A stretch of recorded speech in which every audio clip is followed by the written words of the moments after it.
ముందుగా దీనికోసం స్టవ్ వెలిగించి కడాయి పెట్టుకొని ఆయిల్ వేసి ఆయిల్ వేడైన తర్వాత కడిగిన చికెన్ వేసుకొని ఉప్పు పసుపు కారం వేసుకోవాలి. ఈ రెసిపీ కోసం కారం కొంచెం ఎక్కువనే పడుతుంది. ఇప్పుడు చికెన్ లో తగినంత వాటర్ వేసుకొని బాగా కలిపి ఒక 10 మినిట్స్ హై ఫ్లేమ్ లో కుక్ అవ్వనివ్వాలి. ఇప్పుడు చికెన్ ని బాగా కలుపుకొని స్టవ్ ఫ్లేమ్ సిమ్ లో పెట్టుకొని చికెన్ లో వాటర్ ఇంకిపోయి ఆయిల్ పైకి వచ్చేంత వరకు కుక్ చేసుకుంటే మన చికెన్ ఎర్రకారం రెడీ. ఉప్పు పసుపు కారమే వేసిన రెసిపీనే కదా, ఏం బాగుంటుందిలే అని ట్రై చేయకుండా అయితే ఉండకండి. సూపర్ గా ఉంటుంది టేస్ట్. ఇక్కడ టేస్టింగ్ సాల్ట్ యాడ్ చేయలేదు. మీకు ఇష్టం అయితే మీరు ఒక చిటికెడు టేస్టింగ్ సాల్ట్ యాడ్ చేసుకుంటే ఇంకా టేస్ట్ ఎన్హాన్స్ అవుతుంది.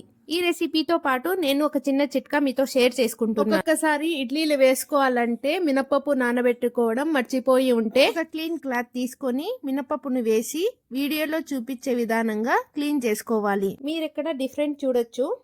1కి 2 సార్లు బాగా క్లీన్ చేసుకొని ఒక మిక్సీ జార్ లో వేసి పౌడర్ చేసుకోవాలి. ఈ పౌడర్ ని ఇడ్లీ రవ్వలో వేసి నార్మల్ ఇడ్లీ పిండి ఎలా కలుపుతారో అలా కలిపి మార్నింగ్ ఇడ్లీలు వేసుకోవచ్చు. ఇఫ్ ఇన్ కేస్ మీరు కూడా మినపప్పు నానబెట్టుకోవడం మర్చిపోయింటే ఒకసారి తప్పకుండా ట్రై చేయండి. ఇన్ కేస్ మినపప్పు బాగా క్లీన్ చేయకపోతే వాసన వస్తుంది, గుర్తు పెట్టుకోండి. థ్యాంక్ యూ ఫర్ వాచింగ్ అండి.